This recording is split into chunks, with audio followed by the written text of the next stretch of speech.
নমস্কার। জ্ঞান ও প্রজ্ঞার এই বিশেষ আলোচনায় আজ আমার সঙ্গে যুক্ত হয়েছেন যারা, আপনাদের সকলকে জানাই উষ্ণ অভ্যর্থনা। আমি ডক্টর আশিস। আজ আপনাদের সামনে এক অত্যন্ত সংবেদনশীল এবং জরুরি বিষয় নিয়ে আলোচনা করতে এসেছি। যে বাস্তবতা আজ আমাদের সমাজের সামনে এক কঠিন চ্যালেঞ্জ ছুড়ে দিয়েছে, তাকে মানবিক ও ধর্মীয় দৃষ্টিকোণ থেকে বিশ্লেষণ করাই আমার আজকের উদ্দেশ্য। এক কঠিন বাস্তবতা, প্রিয় দর্শক, বর্তমান সমাজে আমরা প্রায়শ এমনই এক ঘটনা দেখি যা অনেক পরিবারকে গভীর যন্ত্রণার মুখে ঠেলে দেয়।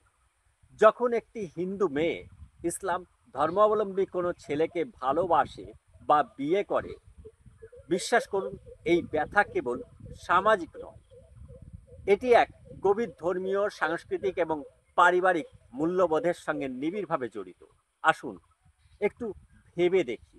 হিন্দু ও ইসলাম উভয় ধর্মেরই নিজস্ব জীবনযাপন, খাদ্যাভ্যাস, আচার অনুষ্ঠান এবং আধ্যাত্মিকতার চর্চা রয়েছে। উদাহরণস্বরূপ, ইসলাম ধর্মে গোমাংস গ্রহণ করা হয়, যা হিন্দু ধর্মে চরম পবিত্রতার ধারণার পরিপন্থী। আবার হিন্দু ধর্মের উপবাস বা উপাসনার পদ্ধতি ইসলাম ধর্মের নামাজ ও রোজা থেকে সম্পূর্ণ ভিন্ন। এই মৌলিক পার্থক্যগুলির মধ্যে যখন একটি হিন্দু পরিবার তাদের সন্তানকে বড় করে তোলে এবং সেই সন্তান ভিন্ন ধর্মে গিয়ে এই রীতিনীতিগুলো গ্রহণ করে, অর্থাৎ ইসলামিক বা খ্রিস্টানের রীতিনীতি গ্রহণ করে, তখন বাবা মায়ের মনে হয় তাদের ধর্ম, সংস্কৃতি, বিশ্বাস এবং পরিচয়ের যেন একবার মৃত্যু ঘটল। এই আঘাত এতটাই গভীর যে এর অনুভূতিকে কেবল মানসিক কষ্ট বলে সীমাবদ্ধ রাখা যায় না। প্রিয় দর্শক ও শ্রোতা, হিন্দু ধর্মে শ্রাদ্ধ একটি অত্যন্ত পবিত্র আচার। শ্রাদ্ধ শব্দটি এসেছে শ্রদ্ধা থেকে, অর্থাৎ মৃত আত্মার প্রতি শ্রদ্ধা নিবেদন। এর মূল উদ্দেশ্য হলো মৃত আত্মার মুক্তির জন্য পিণ্ডদান ও তর্পণের মাধ্যমে প্রার্থনা করা। এটি কেবল তখনই করা হয় যখন একজন ব্যক্তি শারীরিকভাবে এই পৃথিবী ছেড়ে চলে যান।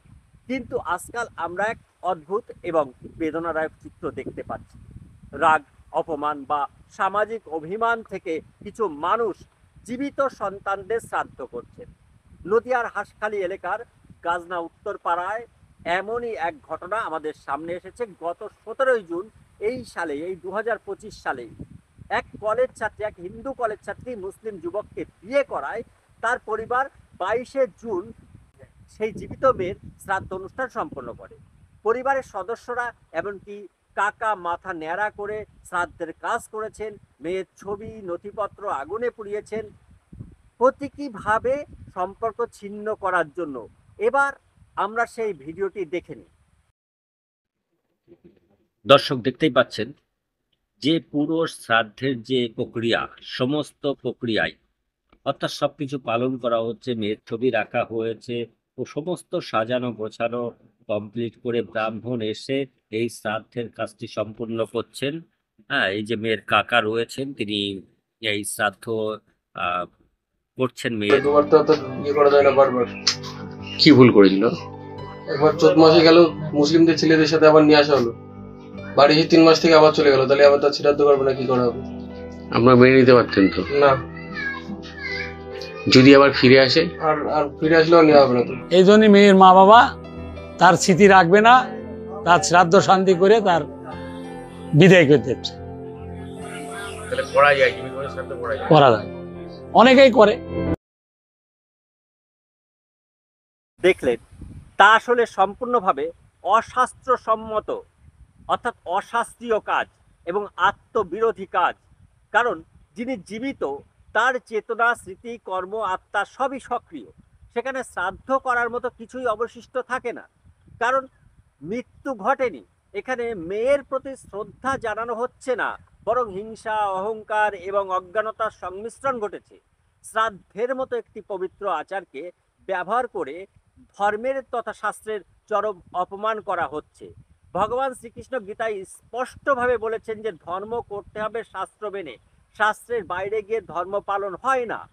এই ধরনের শ্রাদ্ধ কোনো ধর্মীয় বিধান নয়, এটি এক প্রকার ধর্মীয় নাটক এবং প্রতিশোধ, যার পিছনে ধর্ম নয় বরং আঘাতপ্রসূত অহংকার এবং ক্রোধ কাজ করছে। এখানে ব্রাহ্মণদের কি কি ভূমিকা রয়েছে? শাস্ত্র বনাম সামাজিক চাহিদা। দুঃখজনক হলেও সত্য, এই শ্রাদ্ধ অনুষ্ঠানে অনেক ব্রাহ্মণই অংশ নিচ্ছেন। তাদের অনেকেই হয়তো সঠিক শাস্ত্রজ্ঞান রাখেন না, অথবা অনেকে কেবল অর্থনৈতিক সংকটের কারণে সমাজের চাপ মেনে নিয়ে এই কাজে সামিল হচ্ছেন। কিন্তু মনে রাখতে হবে, এই শ্রাদ্ধ আয়োজনের পিছনে মূল উৎসাহ আসে সমাজের তথাকথিত প্রভাবশালী মানুষদের কাছ থেকে, যারা নিজেদের রাগ মেটাতে ধর্মকে ব্যবহার করেন। অথচ দোষ গিয়ে পড়ে কেবল ব্রাহ্মণদের ঘাড়ে। এখানে দায়টা কিন্তু একক নয়, বাবা মা সমাজ এবং অজ্ঞতা সকলেই সমানভাবে দায়ী। এখানে একটি গুরুত্বপূর্ণ প্রশ্ন ওঠে। অনেকে হয়তো বলবেন, সন্ন্যাসীরাও তো জীবিত অবস্থায় শ্রাদ্ধ করেন, তাহলে এটি কেন ভুল? প্রিয় দর্শক, সন্ন্যাসী শ্রাদ্ধের প্রেক্ষাপট সম্পূর্ণ ভিন্ন। শ্রাদ্ধ শব্দটি শ্রদ্ধা থেকে এলেও সন্ন্যাসীর ক্ষেত্রে এর অর্থ শারীরিক মৃত্যু নয়। সন্ন্যাসের অর্থ হলো মনের আসক্তি ও কামনা বাসনা সম্পূর্ণ ত্যাগ, যা কাম, ক্রোধ, লোভ, মোহ, মমতা, দেহাভিমান থেকে নিজেকে বিযুক্ত করে।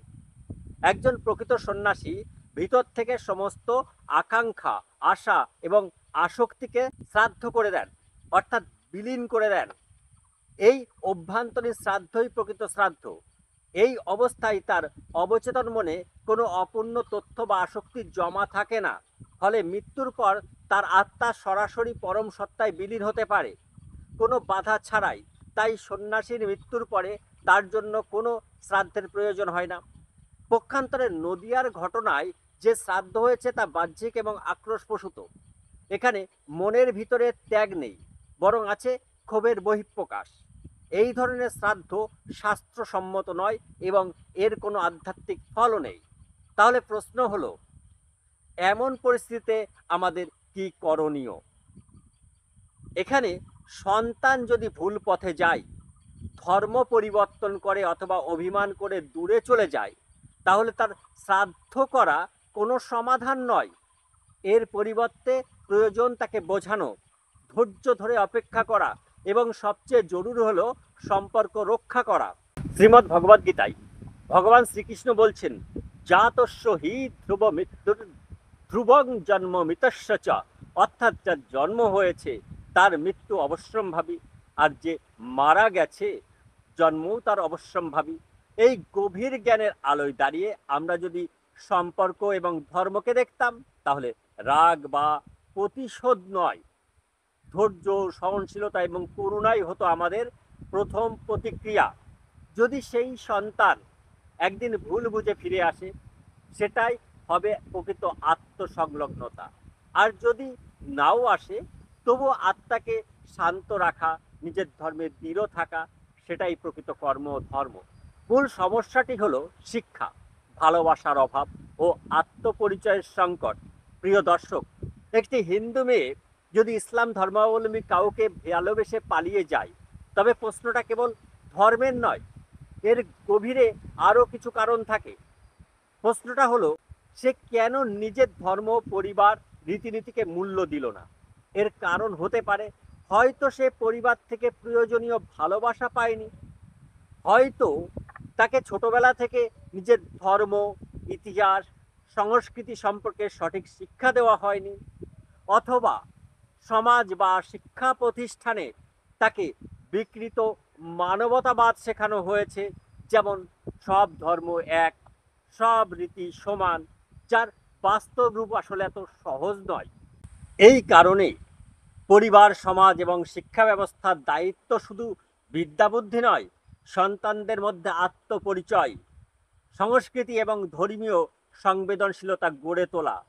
উপসংহারে বলতে চাই, ধর্ম হোক বিশ্বাসে, প্রতিশোধে নয়। শ্রাদ্ধ একটি পবিত্র আচার, যা জীবন ও মৃত্যুর সন্ধিক্ষণে আত্মার মুক্তির উপায়। এটিকে রাগ, অপমান বা প্রতিশোধের অস্ত্র বানানো আসলে ধর্মকে অপমান করার শামিল। সমাধান কখনো প্রতিক্রিয়ায় আসে না, সমাধান আসে শিক্ষা, সহানুভূতি, আত্মবিশ্বাস এবং পারস্পরিক বিশ্বাসযোগ্যতার মাধ্যমে। একজন পিতা বা মাতা যখন এই ধরনের কষ্ট পান, তখন আমাদের উচিত তাদের বোঝানো, আপনি আজ হয়তো কিছু হারিয়েছেন, কিন্তু কাল সেই সন্তান আবার ফিরে আসতে পারে। শ্রাদ্ধ নয়, বরং ভালোবাসা ও ধৈর্যই পারে সেই পথেই আলো হয়ে উঠতে। প্রিয় দর্শক ও শ্রোতা, এই আলোচনা আপনাদের মধ্যে সচেতনতা তৈরি করতে সাহায্য করবে বলেই আমার বিশ্বাস। আপনারা সবাই সুখে থাকুন, ভালো থাকুন, সুস্থ থাকুন। আপনাদের মূল্যবান সময় দেওয়ার জন্য অসংখ্য ধন্যবাদ ও নমস্কার।